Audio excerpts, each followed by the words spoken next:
So you'll be... Absolutely. I assume it's a game you can play through multiple times, make different choices, see how the story branches out each time. Absolutely. There's hours of different variations. So this, just to set this up, this scene, the apes are coming down into the valley. They're starving. They're on the point of starvation, and they come across a human encampment.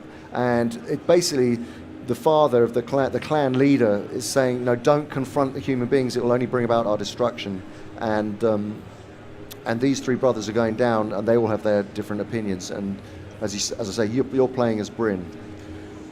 And all of this is motion captured? This is all purely performance captured, yeah. I mean, and was shot in the Imaginarium Studios. So obviously you can then choose. You know, do you agree with Toller, who's more of an aggressor? He wants to go down, and then, or you can choose not to get involved. Well, let's say you were right, Toller, so we're going to follow Toller. Do the more exciting choice. Exactly, let's do that. How have you found that performance capture has evolved over the years? Obviously, you were heavily involved with things like Lord of the Rings back in the day, and it's really kind of exploded since then, and it's now very prevalent in video games as well. What's it like now working and seeing performance capture appearing in games like this now? It must be really exciting. It's thrilling, because it really does prove that performance capture sits right in the middle of transmedia storytelling, and can be used, as I say, in so many different platforms now. And it's acted performances which have great levels of. Hold on, so we must not take them. So you can either choose to come back, or this will be easy. Let's say this will be easy. Let's be more aggressive here.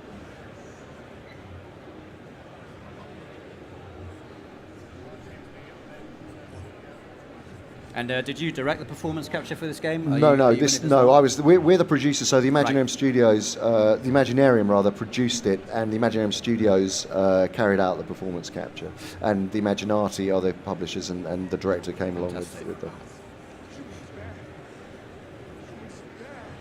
Right. So we'll bully Juno and tell him to shut up, because we want to get down there. And it's quite telling that you call it performance capture as well, not just motion capture, because I guess you've got the whole face is being captured now, rather than just the body as well. Exactly. So let's reassure him. Juno, trust me. Come on. Let's get down there.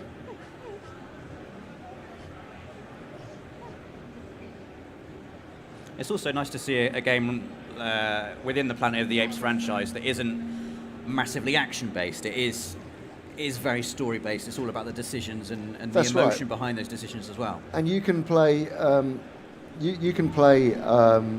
I say, it's a multiplayer game which opens it up hugely using player link. And the idea is to move quickly, and you can override people's decisions. So it becomes about ultimately, when you're playing, and it really is a multiplayer game.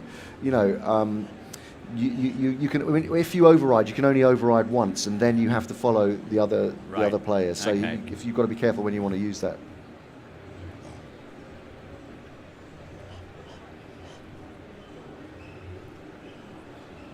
Let's deal with the humans. We're doing a very aggressive. We're going straight for it here.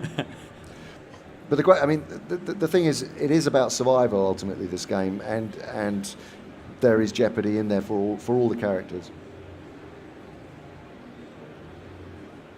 And is there like a game over state, for instance? Can you make the wrong decision and then have your characters die, or will the story accommodate those kind of decisions? The story does accommodate them. Okay, we're going in. I mean, it is a very moody kind of, immersive game, which kind of does require an environment that's going to support that. So this is perhaps the best one for this, but it really is. It's about tension building as well. Yeah. It really does get quite tense as you're going through it. And as I say, you can actually play this completely from the perspective of human beings. So you could be playing as the humans in this scene. Absolutely. Right. And when you've got 4 players playing together, you said you could override decisions. Do you all have to agree on a certain course of action before the story can move forward? Sorry, hold on a sec. Hold X. There we go. Oh, shoot.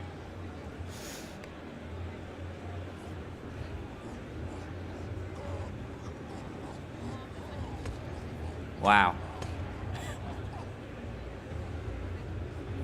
Do we want to stop? No, we don't. We don't want to stop.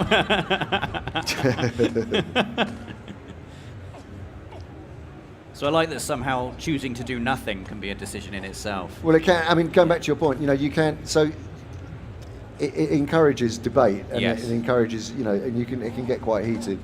In instances like that, you've got a very short time limit in which to make your decision, Exactly. so it's going to put a lot of pressure on. Puts pressure on. I mean, it's different as a single play, but.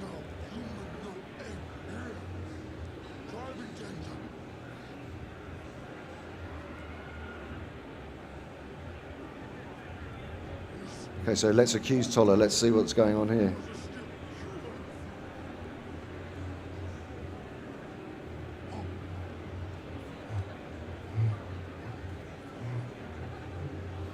And so if you'd have played this cautiously, could there be a situation where there's no kind of conflict here at all? There is. I mean, it'll creep back in. It'll creep back in. So you're always under pressure. It'll just takes you down a different route. Yeah. But there. Yeah. I mean, the jeopardy comes with the disagreement within the group. Sure.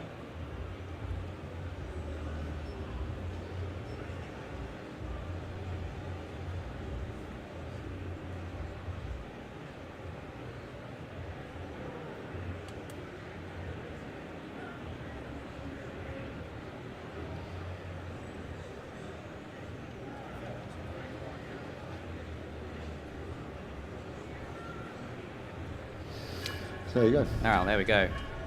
So have we reached the end of our demo now, or? So this is going into the human camp now. Oh, okay. Mikey, what happened? Mikey. What the Okay, hell this is where we